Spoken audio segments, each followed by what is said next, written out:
Ooh, we're talking rumors again, and the New York Jets are in the forefront. Could the New York Jets be a part of a blockbuster trade? Jets, Jets, Jets, Jets!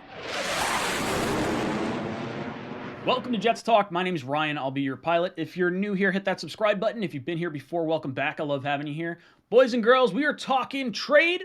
That's right, Drama Llama news. This one coming from Daniel Jeremiah. The Daniel Jeremiah that's close buddies with our GM, Joe Douglas. He says, the Jets and Giants could be pivotal players in the trade market. If you want to trade for a veteran quarterback like Watson, Wilson, or Rodgers, they could be the middleman and supply picks for proven players. So here's the idea, and I don't think it's necessarily like a three-team trade, the way you see maybe in like basketball and things of that nature. I think this is more so similar to how the Bills worked their way up the draft board in 2018 to accumulate more and more picks to make the trade up for Josh Allen. Now, in this case, you're not trading up for a quarterback. You're working your way up to get picks to trade those picks for a proven commodity quarterback. And the Jets are sitting at 4-10, and the Giants are sitting at 5-7. So both teams with two top 10 picks are going to be the topic of a ton of trade conversation this offseason. The Jets having two picks in the second round as well. So when you're talking about these elite caliber quarterbacks, that's what we're talking about. We're talking high draft picks. We're not talking third, fourth, fifth rounders here.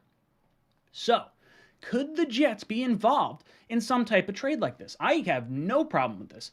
I would say the Giants strike me as a team that might not do that. I think they're might have a little more speculation because of just having two top 10 picks. I think they're better suited at actually making the picks at 5-7, personally, because I think they do have a pretty good amount of vets on that team already. But the Jets are a different sort of animal. We have such a young team, and there's the opportunity to create to bring in a proven veteran at a position in need. We're looking wide receiver. We're looking edge rusher. There's going to be a lot of different potential landing spots for these quarterbacks, and the Jets could definitely benefit from a proven player. Now, I have to admit, it would have to be an elite caliber player for me to want to move pick number 4. Pick number 10, I would say I'm probably a little more okay with trading. I don't particularly want to trade that one. And then I would say 35 and 38 are two second-round picks at the top of the second round. I'm open for business all day on those picks. So I'm kind of on a spectrum, if you want to say it that way. So let's talk about maybe a few players that you could possibly look at. Like, where could you go? Where could these quarterbacks wind up landing? And the popular landing spot, I think, for a lot of people is Aaron Rodgers following his offensive coordinator and going to Denver. Now, in that sort of situation, Denver has the 9th overall pick. Maybe they're looking to add the 10th overall pick to their arsenal or something along those lines. And sending a pick the Jets' way, or a player the Jets' way, to get that 10th pick might go a long way in facilitating a Aaron Rodgers trade. Now, it may be, maybe there's some type of crazy scenario where Aaron Rodgers and Davante Adams are both trying to go to Denver, and they want to offload some wide receivers for draft picks, so that way the Packers could have more draft assets. Because Davante Adams is absolutely worth a first-round pick, and Aaron Rodgers is absolutely worth a first-round pick, and the Broncos only got one. So that's something you could consider. Now, what receivers could you look at? There's Jerry Jeudy, Cortland Sutton, Tim Patrick, 3 guys that could wind up being moved in some type of capacity. Now, I don't particularly want to give up a top 10 pick for any one of those 3.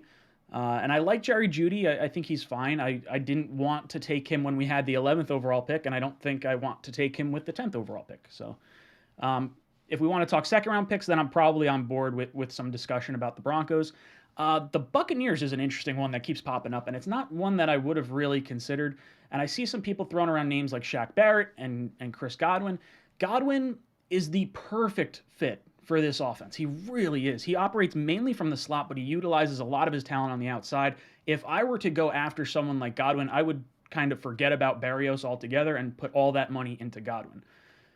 Now, I was kind of questioning whether we should go after Godwin in free agency. I don't particularly want to trade for a guy that just tore his ACL, and particularly not a very high pick. So I don't know where I'd necessarily go on that. Shaq Barrett, he's 30 years old, but we need edge rushers. I mean, if you think he's going to last another 3-4 years, maybe a second-round pick does it, or I don't know.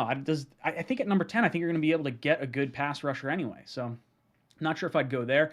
The Vikings are interesting because they have Kirk Cousins. Maybe they're looking to move on from him with their new head coach. Justin Jefferson and Danielle Hunter. See, I pronounced that one right this time. Those would be two guys that I'd be looking at from the Vikings, but again, I'm not sure if they'd be looking to move on from those players, and I don't think the Packers would be looking to trade Rodgers to the Vikings, and I don't think Wilson would want to be. I shouldn't say Wilson wouldn't want to go to the Vikings, but I don't think Wilson gets traded in conference to a division rival. And then Watson's just sort of a weird one for me. I don't know where I really see him shaking out. The Falcons, still in my mind. If they want a quarterback, if they want to make some type of trade, and they want to give us Calvin Ridley, the second round picks are on the table for me. That's one that I'm going to keep banging the drum for. I really like Calvin Ridley. The Steelers are a really interesting one with Mike Tomlin because of these teams. I think the AFC is where you probably have to look because you don't want to trade Russell Wilson within the conference. You don't want to trade Aaron Rodgers inside the conference. So the Steelers have a plethora of really good players available that could be traded, guys that have been brought up in conversation already, particularly Chase Claypool. There was some questionable, maybe maturity issues, nothing overly major, but just kind of like not using his noggin, pointing on a first down, delaying time, they wind up losing, things of that nature.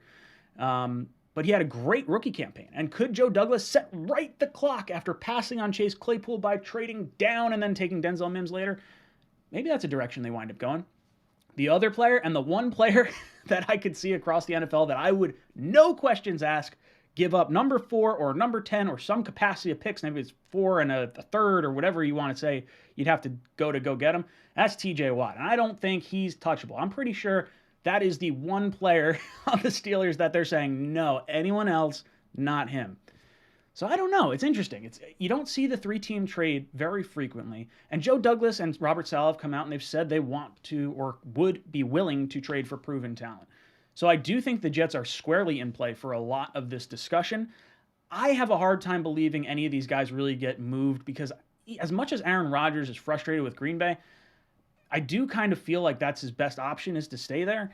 But then you have guys like Wilson. I don't know if Wilson's leaving. Watson, I don't know. It's weird, right? I'm not sure where these quarterbacks wind up going. You don't see these blockbuster deals too often. And we're talking about 3 of them.